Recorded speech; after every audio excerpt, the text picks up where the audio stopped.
news that the 1% media won't publish.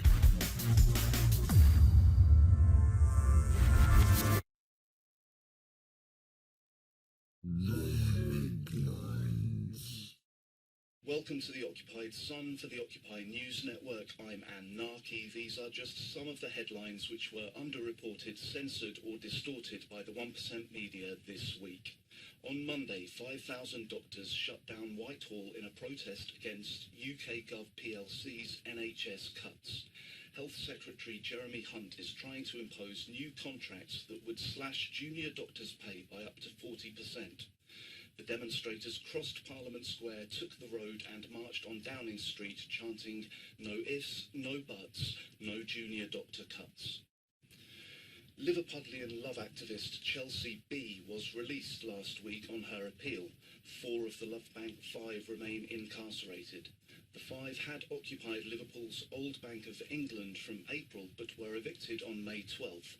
The love activists were using the building as a support centre, incorporating a place to sleep, an advice centre and a street kitchen for Liverpool's vulnerable people.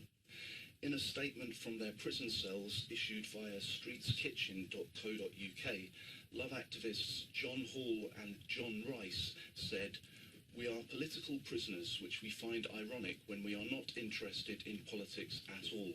Everything we do as humans who want to help other humans.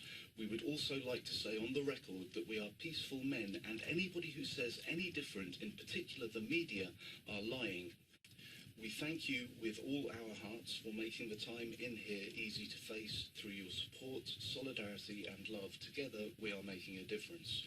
Solidarity, love and peace, John Hall and John Rice." You can read their full statement at streetskitchen.co.uk. Anonymous has brought down the websites of the Saudi Ministry of Justice and the Islamic Development Bank in protest at plans to behead and crucify 21-year-old pro-democracy protester Ali Mohammed Bakir al-Nimr. Amnesty International have described the trial which convicted Nimr as deeply flawed amid allegations that his confession was tortured out of him. Op Nimr was launched on the 22nd to encourage UK Gov PLC to intervene. Unsurprisingly, they didn't, so DDoS attacks commenced Sunday with the following message issued by Anonymous. "We cannot and will not allow this to happen. The Ministry of Justice was taken offline a few days ago and we will continue to do this to other government websites. You can find the target list on Pastebin.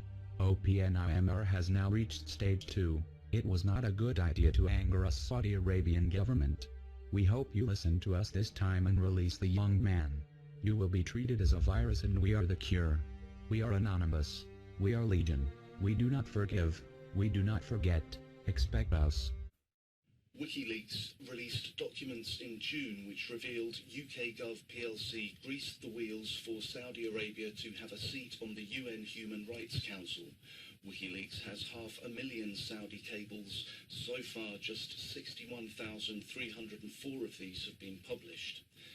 Saudi is responsible for ongoing war atrocities in Yemen and has reportedly beheaded twice as many people as ISIS in the last year.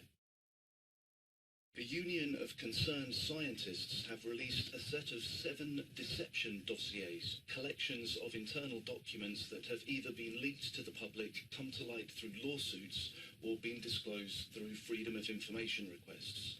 Each collection provides an inside look at the 1%'s coordinated campaign of deception and how for nearly 3 decades, many of the world's largest fossil fuel companies, including BP, Shell, Peabody Energy and other members of the industry, have knowingly worked to deceive the public about the realities and risks of climate change.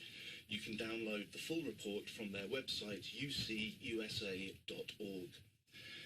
Jeremy Corbyn conceded his first major compromise this week at the Labour Party conference, as unions vetoed a bid to have a debate on the renewal of the apocalyptic Trident weapons of mass Armageddon system.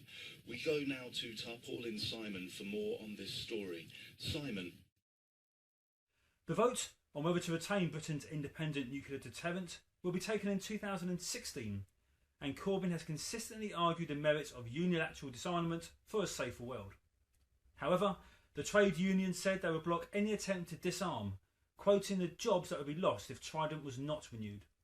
The 100 billion, £3 billion per year for the next 30 years that will be spent on renewing Trident over its lifetime could be spent on 120,000 nurses and 30 new hospitals.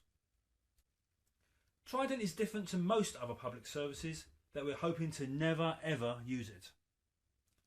Even warmonger extraordinaire Tony Blair said in his autobiography, "The expense is huge, and the utility in a post-Cold War world is less in terms of deterrence and non-existent in terms of military use.